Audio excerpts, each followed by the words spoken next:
Wow,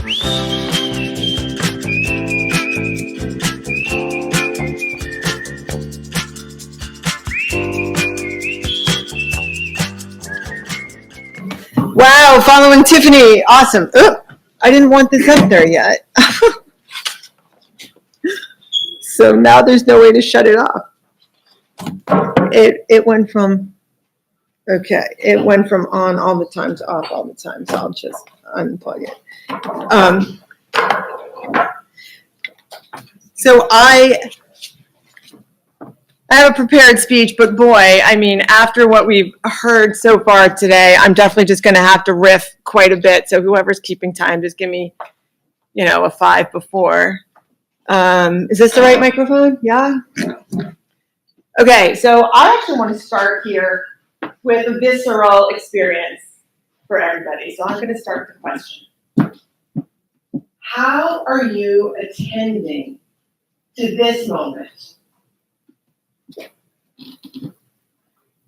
Sounds like a bit of a hard question, right? Right? Quizzical glances. We don't think about how we're attending. We use the word attention, right? The gerund form of the noun that I want to just jettison, because it's kind of hackneyed, right? Paying attention is something that we don't really want to think about. So what I'm going to explain is that we actually have 2 systems of attending. And I believe that it's extremely important if anyone outside of this room is really going to grok general semantics and the purpose of this group. We need to understand the 2 systems of attention that we have. Because there's one that forces us into the map, and there's another that enables us to live the experiential life that we call the territory, even though that's a very small word with massive extensional realities to it. So who here is familiar with the work of the Enigma-Gilchrist? Let me see some hands. Just a few. Okay, great. Well, I'm going to familiarize the rest of you. So every mammal that we found on this earth going back through time actually has a bifurcated brain, 2 hemispheres. And it turns out that in one side, we were able to grab food and feed ourselves.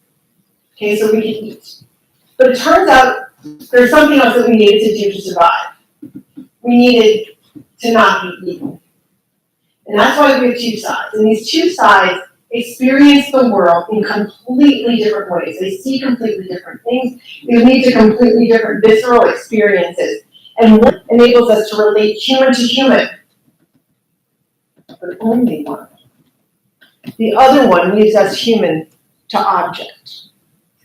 This is how we can label someone Republican and forget that maybe they're a mother or a child or a father or a scared person on this planet, just trying to claim something to create safety.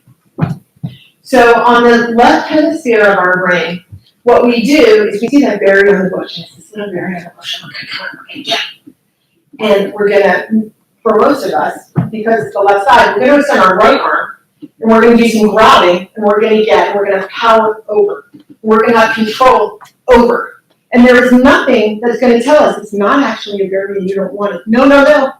I'm not going to believe it. In fact, the studies about this show that if there is a stroke and someone takes their right hemisphere offline, if they have a paralyzed arm, and the doctor goes and says, whose arm is that?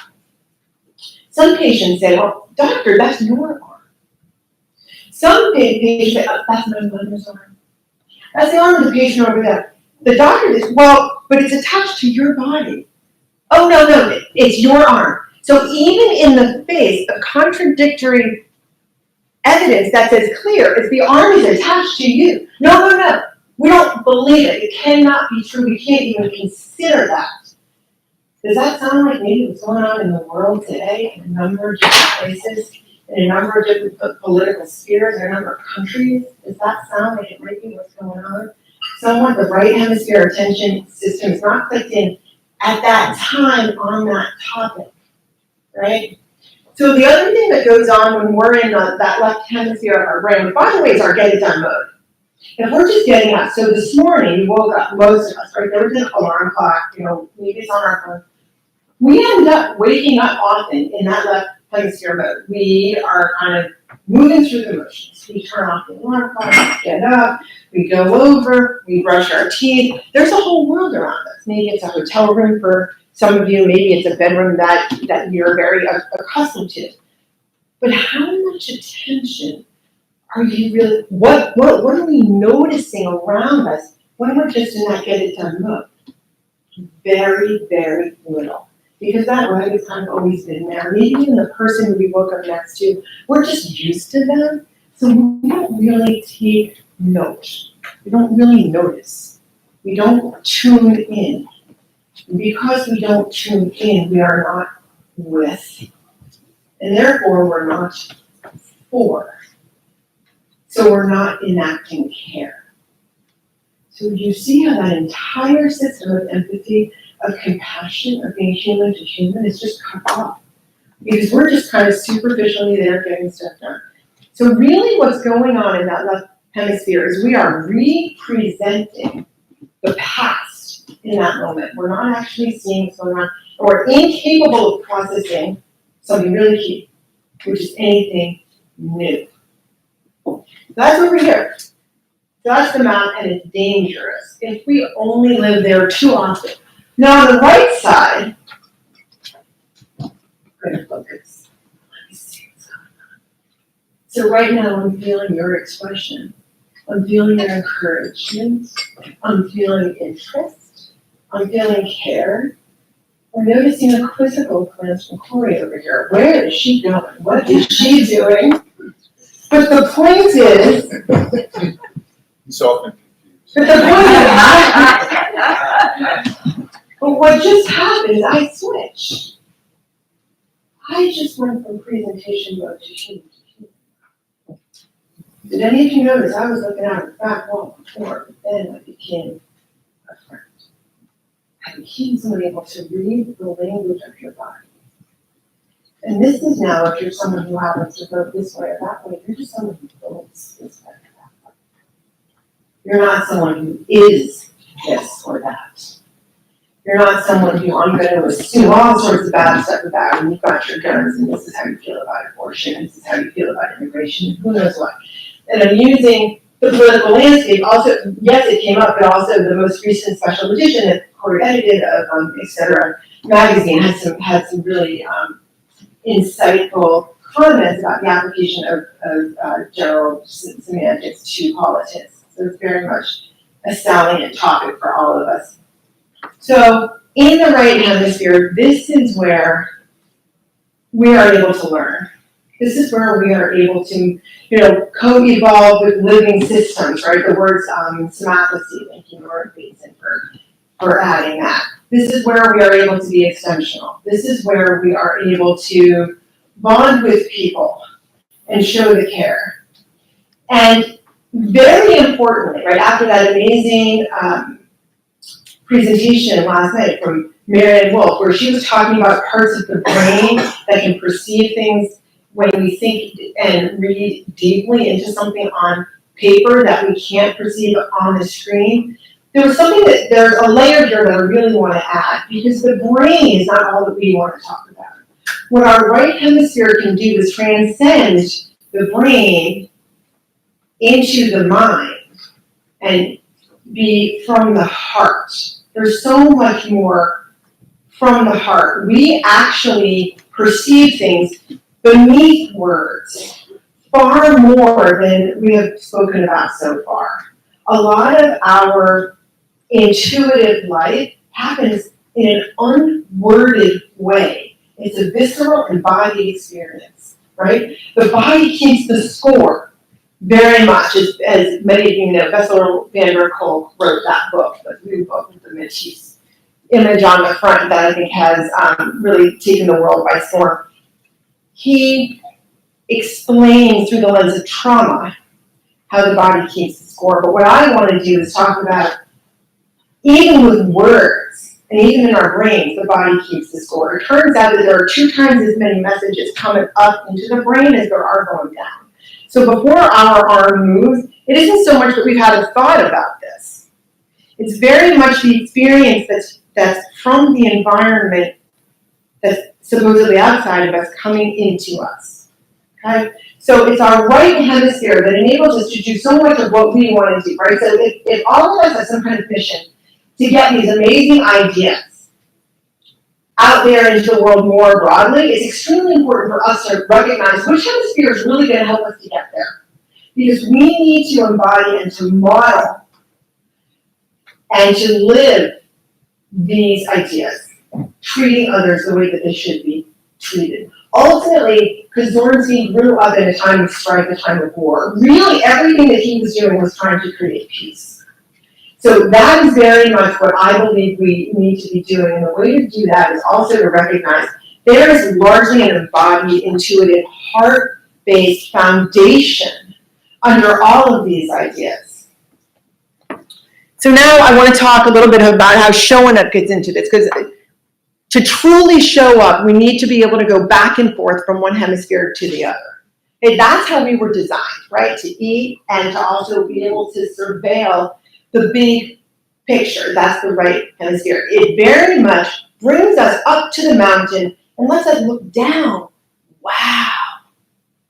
Now I see the rest of what's going on here. It's our right hemisphere's attention system that lets us do this. I call it the truly show up attention system. But ultimately what we need to be able to do, as I said, is go back and forth. There are some easy ways to do this. We re-embody ourselves, okay?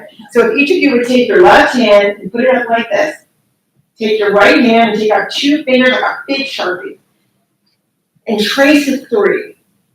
What I want you to be doing, don't think about the 3. Feel your palm. Feel your palm. And this is in the end of both of my TED Talks. I've gotten very good feedback about this, so it's worth taking 30 seconds here. Your palm now is feeling the 3. So what we just did is we went from our cognitive senses into our sensing system. Our brain is only doing 1 of 3 things at any time. It's either focused on something, it's wandering, or we're sensing. And when we sense, guess what? We're no longer afraid. So we're not living in concern. We're not living in fear. We're not living in perhaps the fatigue that we feel as we sit here, because we've been sitting here for quite some time. Okay? There are things that push us into our left hemisphere, and I just brought up one of them, which is that, right now, while the room is really beautiful, there are no windows. We don't have natural light. We don't have air coming in. We don't have the chirping birds. We don't have rushing water. So there's kind of nothing from the outside world right here to help ground us, to help us stay more in our right hemisphere. So it can be hard. It can be hard for us not only to choose which hemisphere we use and how we show up, and whether we're able to stay in the gradualness, in the open-mindedness, outside of bias and judgment, and all of the things that we're trying to do. It can be hard because our environment, our situation determines for us how we show up. Okay, so even now that we have an awareness of these 2 ways of attending, we need to recognize that it can be hard. Okay, so what are we going to do with these 3 things? And I have 5 minutes left, so I'm going to just quickly here switch into a PowerPoint. I don't know that it's going to show up here. All right, maybe it won't. Now we can. I know what to do. Okay.